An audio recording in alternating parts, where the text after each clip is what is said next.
Hello, ladies, gentlemen, everybody, and welcome to the latest episode of Media Voices. This season, we're doing deep dives into some of the biggest trends, tools, and tech that has affected and continues to affect publishers over the past 12 months and into the next year.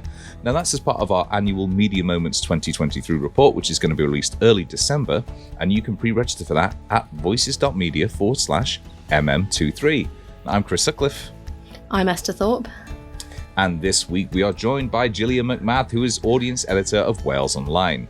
Now, you were chosen by judges as the winner of the first ever Hero of the Year at the Publisher Newsletter Awards. So, I mean, who better to come on and actually discuss newsletters and newsletter strategy with us? Jillian, thanks so much for coming on. Oh, thanks so much for having me. Absolutely. It's one of those things where we almost take newsletters for granted now just because they're part of our day-to-day lives. But the amount of work that goes in under the hood to make them effective and actually valuable for audiences is unbelievable. You know, Esther, if we think about the strategy that we try to employ and how much we think about the strategy for our newsletter, which is a relatively small operation, it's terrifying to think how much actually goes into making that regular touch point work. Yeah, I feel like we're just in bumble along mode at the moment, but that's another topic entirely.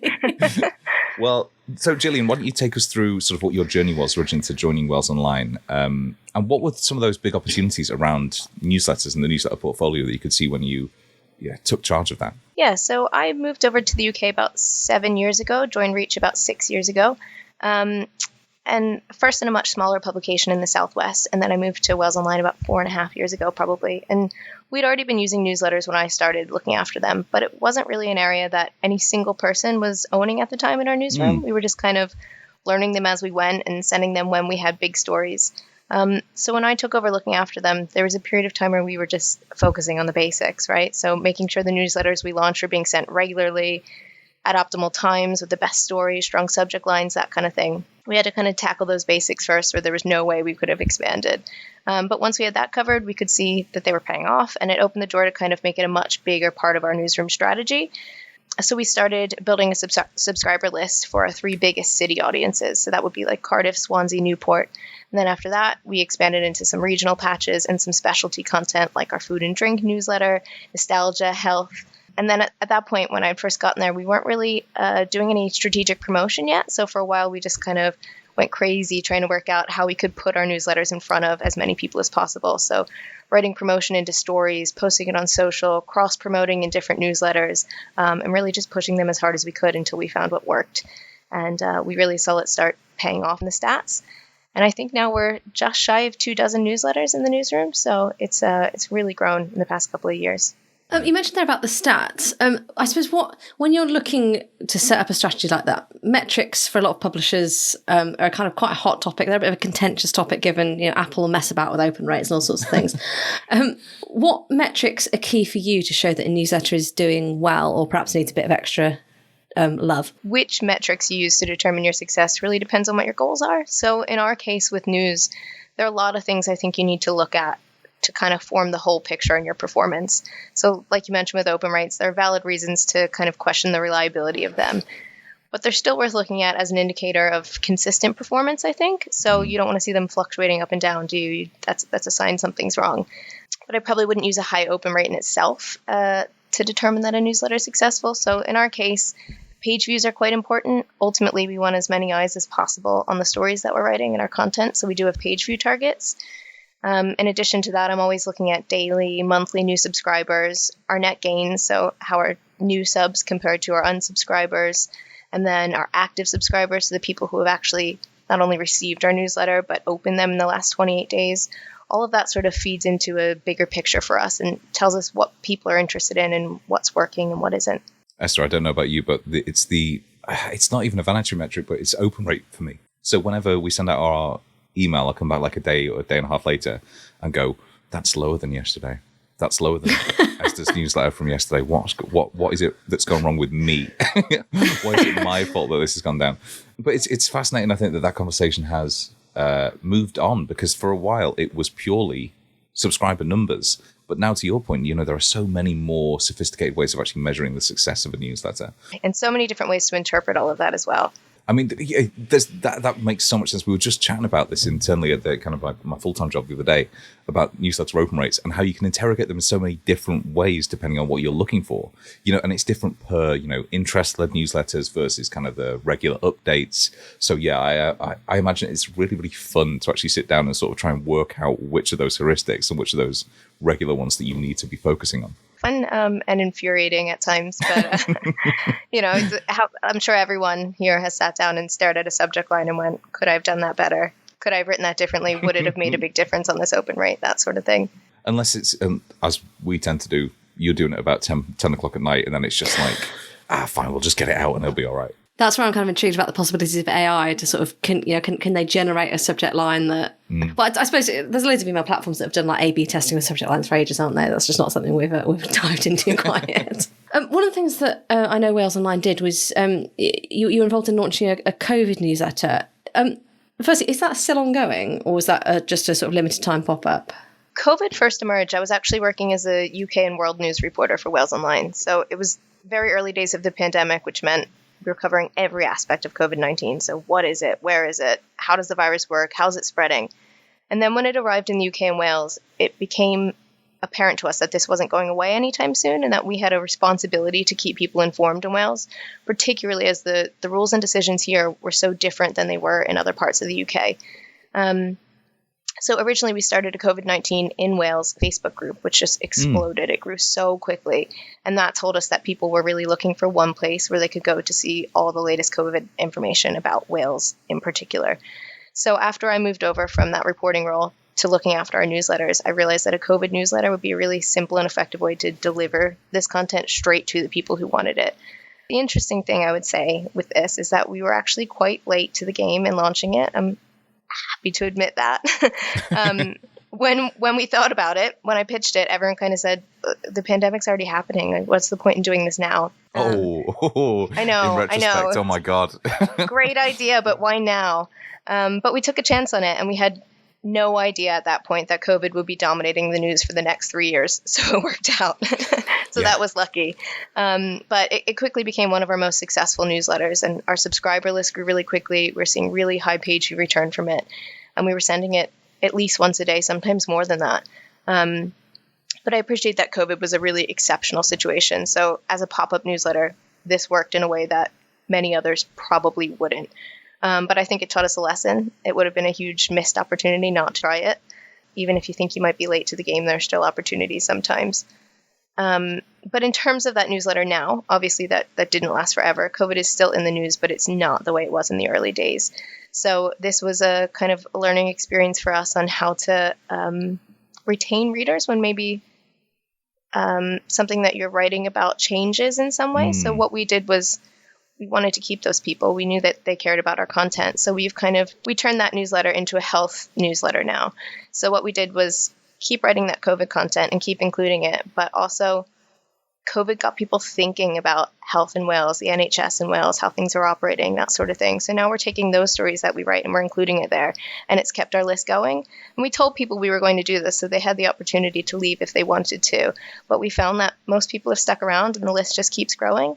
So that was the first time we'd done that, and we found it really successful. One of the things that I think is fascinating there, just before we move on, is this idea that, you used it not just to kind of test and experiment, but also to prove why people like newsletters as a source of news in the first place, because it's finite. You said you were sending multiple a day sometimes. So it's that kind of edition-based publishing, which people really, really like. Mm-hmm. I think there's something quite interesting in that. I don't want to say, like, COVID's obviously not a niche, but the way that, I can remember in the early days of COVID, you'd try and get information, and it's like, oh, okay, that's Scotland's rules, that's Wales's rules, that's like London Zone 2's rules. And you just got to say that it was quite unintelligible what the actual rules that were for your place.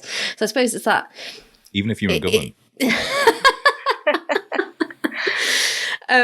It's the idea that you can turn what was localized COVID coverage into localized health coverage, because we in England forget that Wales's NHS system and healthcare system doesn't work the same way as ours.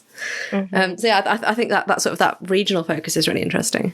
I think it was probably like historically one of the first times where you really had to be clear about differentiating what was happening here versus what was happening everywhere else. There were so many specific rules, and it was very confusing even for us at times, who were looking at it every single day, going to every single press conference. It was really an area where I think people are really appreciative to have that localized content. Yeah, certainly. I mean, local newsletters are, well, I'm sure we'll get into that, but yeah, fascinating to hear that you could do that for such a kind of news-led event as COVID. Obviously, there are very interest-focused newsletters which are growing in popularity. I think people have recognized the value of the medium, and now they're sort of extending out what sort of coverage they do with it. So when it comes to kind of the interest-based newsletters like those around food and football, how are you getting people involved in that when you are primarily a news organization? How are you bringing people into the fold of interest-led newsletters? Yeah, so I would say at Wales Online, all of our newsletters are Wales focused. They vary in how much we zoom in and zoom out on different subjects, but we found that being Wales-centric is pretty critical to us in building a loyal audience. And that's the thing with newsletters, right? Your loyal audiences. So we thought there are plenty of places to go to read about food generally, but our niche is knowing our local communities and what's important to them. So even in the newsletters we have about food, for example, we're looking at local restaurant openings, closures, reviews, that sort of thing. So we're always keeping that very Wales-centric. Reach overall does have some newsletters that cover things like baking and film, but we've kept our personal portfolio quite local. Well, let me ask you this. So, Jillian, you obviously produce a lot of newsletters, but what are some of the interest-led ones that you subscribe to, either from Wales Online or outside of Wales Online? There's so much content coming into people's inbox every single day. Personal emails, work emails, newsletters. I know me personally, since newsletters are basically my life, I am very choosy about what I allow into my personal inbox. I do follow a couple, obviously, but one I really like is the Daily Skim. I feel on the spot about other newsletters I read. You can just say that you like the Media Voices daily newsletter. You're allowed to say that if you want. I think it's quite a victory to get people to sign up to a newsletter. It seems like, one person isn't a big feat, but it's tough. People don't want stuff that isn't relevant to them in their inbox. And there's always that risk of sending too much, sending too little. If they get one once every 2 months, they're going to be like, what is this? When did I sign up for this? If they get 2 a day, they're going to be like, no, this is way over my limit. So you got to find that really healthy balance, and that's tough. So I actually had this recently with where I live. There's a national news group that operate a regional brand here, and I'd signed up to the newsletter, and it was like, it wasn't great. So I unsubscribed ages ago. And then there's a local newsletter called, this is like Eve from Noticeboard, that actually comes from one of the Facebook groups. That's really interesting. It's like developed into its own media business. It's now got its own awards, and it's absolutely crazy. And they've been saying for ages, oh yeah, I've got this newsletter because Facebook reach is dropping. And I finally signed up for it, and it's actually really nice. They've got like loads of stuff from all the local businesses, sort of local heroes. It's really, really nice. I'm pleasantly surprised with it. But I think it's very notable that it's run by people who are really embedded and really know the community and are really passionate about the town, which is really lovely. So that's I think that's the only non-media one I get. Actually, I'm really nerdy. But Jillian, you mentioned there it's a victory to get one person to sign up. To what extent are the readers almost a primary source of marketing for the newsletters? To what extent do you call upon them to share the newsletter? And is there best practices around getting those subscribers involved in sending it on and almost being a brand ambassador for it? We hope that's happening. Let's put it that way. It's very hard to measure that because you can't see that someone's gone, hey, look at this. I think you'll be really interested. But we do write into some of our newsletters. Here's a link to share on with other people if you'd like to sign up for it, or if it was shared with you and you would like to sign up, here's how you do it to get it in your inbox every single day. So we're doing those kind of things in the hope that it's being passed around between people who, have similar interests. But it's a very difficult thing to measure. I know demographics are also quite tough to measure. And one of the things that I can remember, I don't know if it was a Reuters report last year that said that basically like under 25s or something don't use email. And like, what did this mean for the future of newsletters? Chris, we talked about this like quite a while ago. Yeah, I know. Every time I hear the stat, I'm just like, what? That can't. It was quite a weird thing, but we were like, well, you must have to have an email just to have a bank account. So, like, I don't know. Do you find that there are particular groups of people that engage with it, or is it are your email subscribers fairly sort of a fairly decent spread? That's also a difficult thing to know for sure. Yeah. But we definitely see that there are different demographics for all the different services we provide. So we've recently moved into doing WhatsApp communities and WhatsApp messaging. And we're thinking that that's going to attract probably a younger audience who's on their phone constantly, used to getting regular messages, that sort of thing. We know that newsletters appeal to different people. We know that the Facebook groups we run appeal to different people. So I think the best thing you can do is just cover your bases and try to be in all of those places, which obviously is a massive challenge. And you've got to have scale in order to be able to do that. Yeah, that's really smart. And I've texted my little brother, he's 20, just to see if he does get any email newsletters. So if we get an answer back before the end of the recording, I will include it. How do you not have an email address? People just like, oh yeah, we only use them to like sign up to sort of, your essential services, and they don't really like read emails. I was a bit like, well, surely once you start in the workplace, you're going to need, like, you're going to get your work email, and you're going to have to, like, I don't know, unless you join one of these trendy places that only uses Slack. Far too paranoid now. Every time I get an email, I have to open it just in case it's, I'm just paranoid that it's going to be HMRC going like, by the way, you're going to prison unless you respond to this email in 2 minutes. I think they still do that through the post. Yeah, thank God for that. I'm interested in something you mentioned at the start. So you said that there was basically nobody who had responsibility for kind of a wider view of the portfolio. But when you're actually getting people involved in creating the newsletters, what does that look like internally? Do you have people who are regularly doing the newsletters? Is it the responsibility of a team? How do you get people involved and invested in actually creating them? So it's always a challenge getting people invested in something new, because these days journalism isn't just writing stories, it's reporting, it's using social media. So for Wales Online, our daily newsletter was the primary focus for a while. I was working to grow that and promote it until we were able to see the page view return from it. And that was really important, I think. And I feel like people had to see that success in order to want to get involved themselves. What we did at Wales Online was start feeding daily stats back to the newsroom about what was being clicked on newsletters, what our top performing stories were from them, how many page views they were bringing in.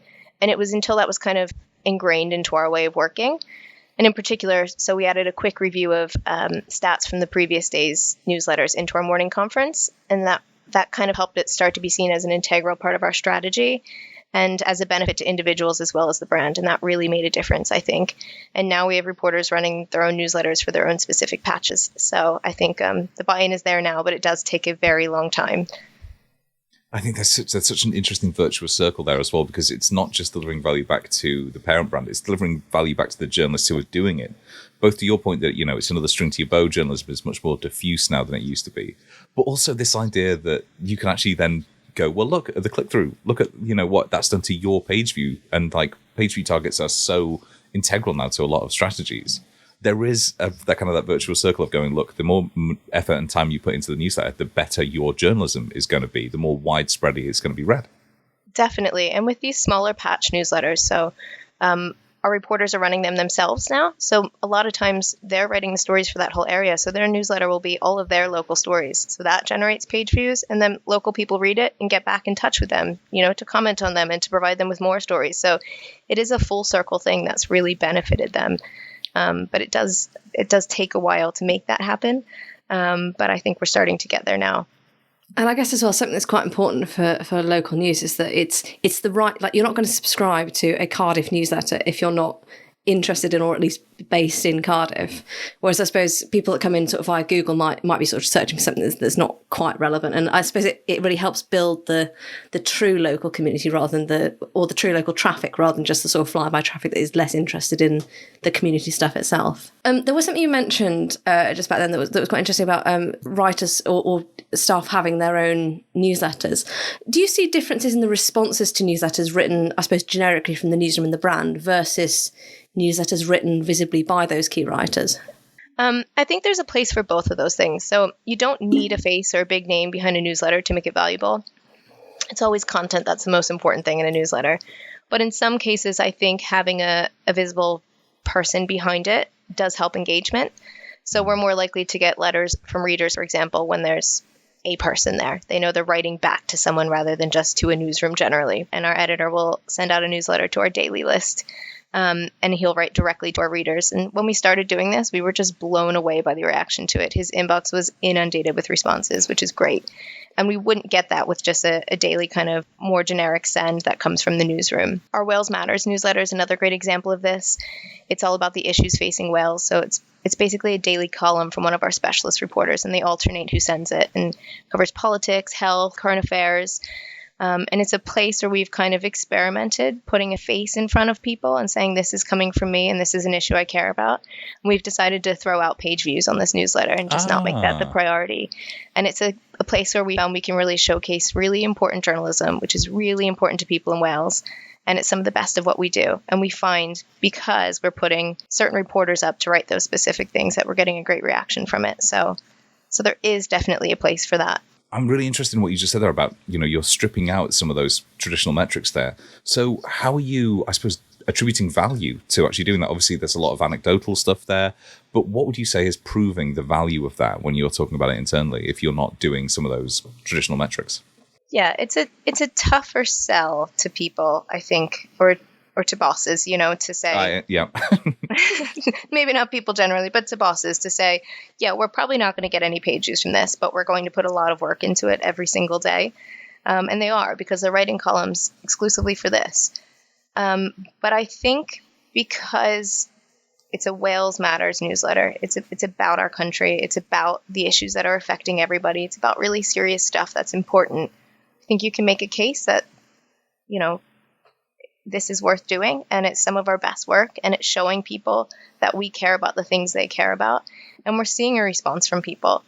People are getting in touch with us to tell us about things and to tell us their opinion, and to respond to our polls and to take our surveys, and then for us to feed that information back to them.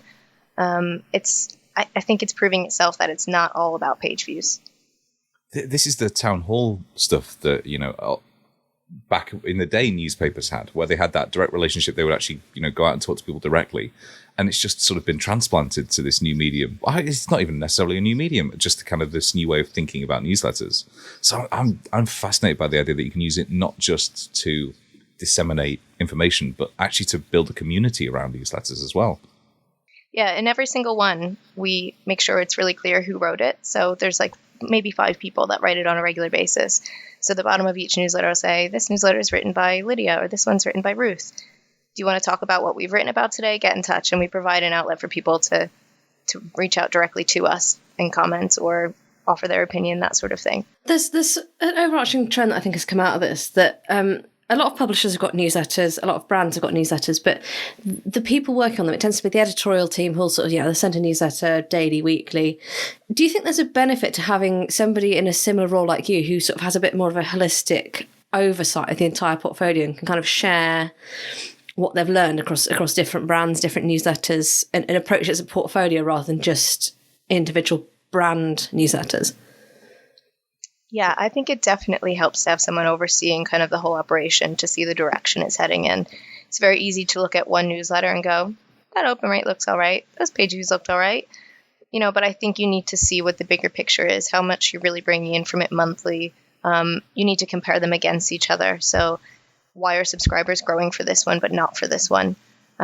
Is it that people don't care about this, or did we not give it the promotion it deserved? Are we not putting it in front of people in the right way, maybe? So I do think it's really important to look at that whole picture. Just like I was saying with stats, you can't make a decision based on looking at one number or one newsletter. You have to look at the whole portfolio, I think. So yeah, it's really helped us, I know, just to have someone who's able to come in and dig down into the numbers and look at what's working and what isn't and share those findings. One thing you touched upon there, and I know you mentioned it earlier on, is the idea of promotion for newsletters. Because obviously, being the Wales Online brand, you're not coming from a standing start here. You do have assets, you do have equity that you can use to get people to sign up. But how do you actually go about promoting newsletters across the portfolio? And I suppose, does it differ between new and existing newsletters? Yeah, so obviously you need quite a big push for a new newsletter. You've got to be putting it everywhere to get people signed up for it. So we use social media to do that. We'll put out calls on Facebook for people to sign up. We'll put links to relevant newsletters underneath stories that we post on Facebook. We'll tweet them alongside stories, sign up links alongside stories that relate to that subject. And then we also build them into our content on our website. We know that we have control over that and who sees that. We know people are coming directly to us. So we'll put in a box that says, hey, if you like reading this, you'll probably care about our Wales Matters newsletters, which covers all of these things. Sign up here. And putting an easy way for people to sign up right in front of them really helps. Obviously, we've got a place you can go to on the site where you can sign up to any one of them in one single spot, but then people have to look for that, and you don't want people having to go look for your newsletters. That's not That doesn't work for anyone. So we found that making it really easy for people, putting these opportunities right in front of them, suggesting things to them has really helped. I'm nicking that idea. Esther, we should be doing sign-up links in our body copy for the podcast. Yes. Podcast description. We do. Okay, well, I was unaware of that. Oh, Chris. Okay, well, all right. I think of something else. And we even have a pop-up box on the website as well, Chris. Oh, you're right. I forgot about the pop-up box. As we sort of go into 2024, where is the year gone? Are there any sort of bigger newsletter trends or opportunities you think you or other publishers could be taking advantage of? Maybe things like personalization, AI. Dare I mention the word paid newsletters? I think AI is really interesting to people right now. Everybody's talking about it, and I do think that that's definitely going to be something people are going to try to incorporate into newsletters. And it's interesting how that might be possible. You can imagine, like, if AI starts writing your newsletters for you, that kind of thing. Who knows?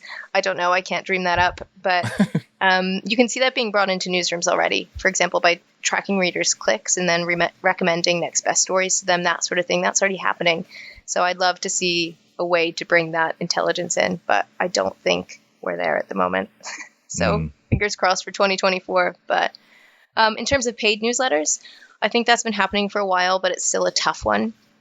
Just like getting people to pay for local news, it's tough to get people to pay for newsletters. It's something that traditionally people have gotten for free, so they've come to accept that it should be free. But I do think it's changing a little bit. We're launching our first one this week, actually, the Will Hayward newsletter on Substack. So it's, very nice. It's all exclusive content people won't be able to get online, and he'll be given time to write, for that each week to build that audience. And, we're just harnessing personalities at the moment to try and connect with people in that way. And So is that one of your reporters? Yeah. It's our Welsh Affairs reporter. So it'll be sort of similar to Wales Matters, but it'll be exclusive content for this paid format that we've not done before. So we'll see how that pans out. And you mentioned Substack there. I wondered, do you feel like the rise of platforms like that, which make payment so easy, do you feel like that's having a rising tide floats all boats effect across the entire industry where people are more likely now to sign up for paid newsletters? I think it's changing. I think people are starting to realize if you want quality journalism, sometimes you have to pay for it. And you're seeing that now with things like premium apps. We are launching a premium app as we speak, where people can pay for it to remove adverts and the things that annoy them about news sites. So I think newsletters are starting to move in that direction.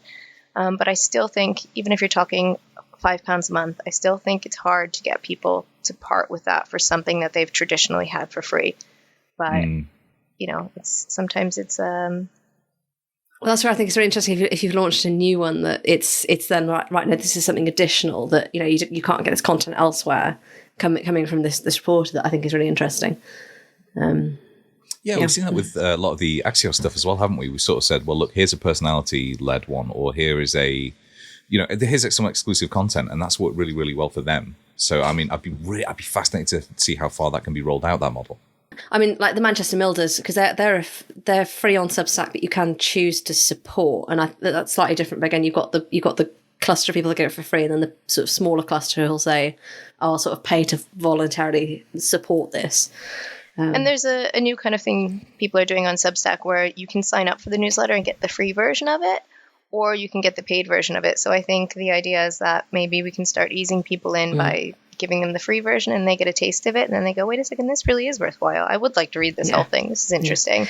So I think that's a nice way to kind of ease people into the idea of paying for content. The other thing I found with Substack, because I've paid for my first few Substack newsletters this year, is that once you pay for one, I know. Thank you. Once you pay for one, the user journey to pay for that, to add a subscription onto the top is like irritatingly easy.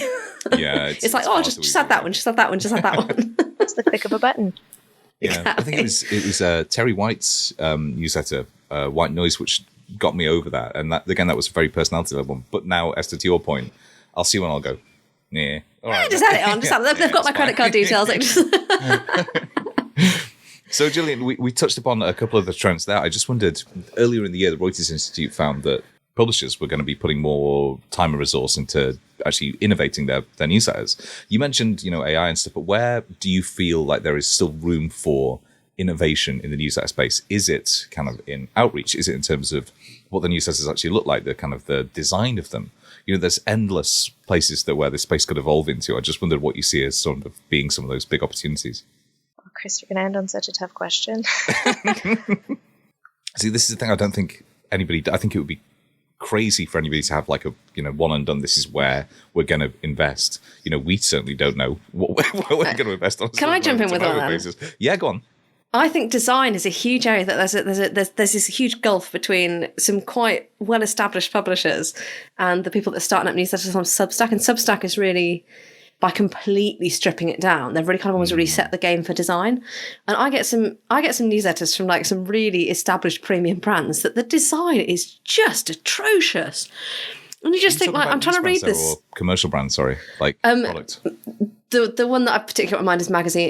There's a couple of magazine brands that I get like a financial newsletter, and like it's not formatted for mobile. And I'm like, guys, it's 2023. You're sending this to like women interested in finance, and I can't read it on my phone. Like, come on. I think there's still such a range. There are some people that have been doing newsletters, or some brands that have been doing newsletters for so long that they're producing these really, really brilliant products. But then there are some people you look at, or some sites that you look at and you think, is this where we are still with this? You know, I still think we really run the gamut in that sort of thing. So I think everyone's kind of at a different point with it. What I would really love to be able to do at Wales Online is find a way to bring our videos, because we're doing a ton of great video content right now, find a way to bring our videos straight into our newsletters without having to send you elsewhere to look at them. I think that would be massive. We're not there yet. But I know people love videos right now who doesn't like spend all day scrolling on their Instagrams and TikToks and that sort of thing. So I'd like to get people to not have to leave the newsletter to do that. For that and podcasts, that'd be amazing. Yeah, that is probably game changing. Yeah. I can see though, and I'm going to play a little bit of devil's avocado here, that there'd be pushback against that. People don't necessarily use their email and newsletters for that. You know, it goes back to what we were saying before about it being a sort of finite, finishable experience. So I wonder to what extent people would, even if that were an option, go, you know what, this is not why people choose to read our newsletters. We're not going to. Well, Gmail hasn't launched stories yet. They're the only app not to launch stories. So maybe when Gmail launches stories, we'll get that functionality. Yeah, when they immediately start embedding YouTube Shorts in there. Yeah, definitely. Well, Jillian, thanks so much for coming on and having the chat. Obviously, that's been a fairly whistle-stop tour through one of the largest and most innovative mediums that's going on in media at the moment. So I really appreciate you coming on and being so insightful and concise. For listeners who want more from you in terms of that insight, where's the best place for them to find you? Yeah, you can find me on LinkedIn. Just search my name, Jillian MacMath, or on Twitter, Jillian_MacMath. We're going to be dealing with newsletters as a chapter in Media Moments 2023. That's our annual report looking back at everything that's gone on in media over the past year. And you can pre-download that by going to voices.media/mm23. And we only had brief mentions of AI on this episode. That makes a change.